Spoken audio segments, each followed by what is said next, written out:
Welcome to my YouTube channel. నిన్న మనము విశేషణాల గురించి తెలుసుకున్నాం. దాంట్లో 3 మాత్రమే మీకు చెప్పాను. ఈరోజు 4వది చూద్దాం. గుణ ప్రయుక్త విశేషణం. గుణ ప్రయుక్త విశేషణం అంటే నామవాచకంలోని గుణమును తెలిపేది. ఆ గుణమును తెలిపేదే మనకు గుణ ప్రయుక్త విశేషణం అని అంటాము. ఉదాహరణకి నల్లని ఆవు, తెల్లని గుర్రం. దీంట్లో నల్లని అనేది, తెల్లని అనేది ఇక్కడ గుణ ప్రయుక్త విశేషణానికి సంబంధించింది. ఇక్కడ ఇది నామవాచకం.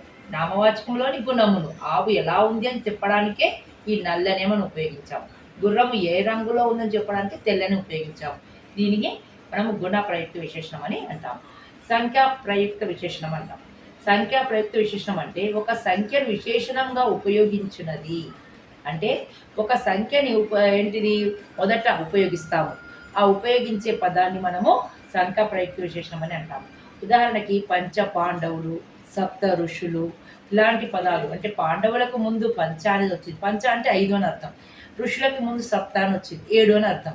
ఓకే, ఈ సంఖ్యని మనం ఉపయోగించాము కాబట్టి సంఖ్యని తెలిపేదాన్ని మనము సంఖ్యా ప్రయుక్త విశేషణం అని అంటాము.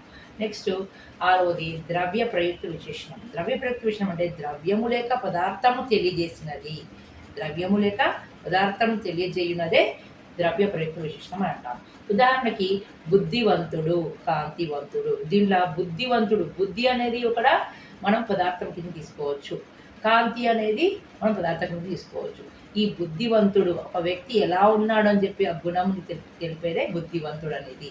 కాంతివంతుడు అంటే ఆ అందంలో ఎలా ఉన్నాడు అని చెప్పడానికి కాంతివంతుడు చెప్పుకుంటాం. ఇలాగ వచ్చే పదాలన్నింటినీ మనము ద్రవ్య ప్రయుక్త విశేషణం అని అంటాము. ఇది మీకు నచ్చినట్లయితే లైక్ చేయండి, షేర్ చేయండి, నన్ను సబ్స్క్రైబ్ చేయండి. మర్చిపోకండి. Thank you.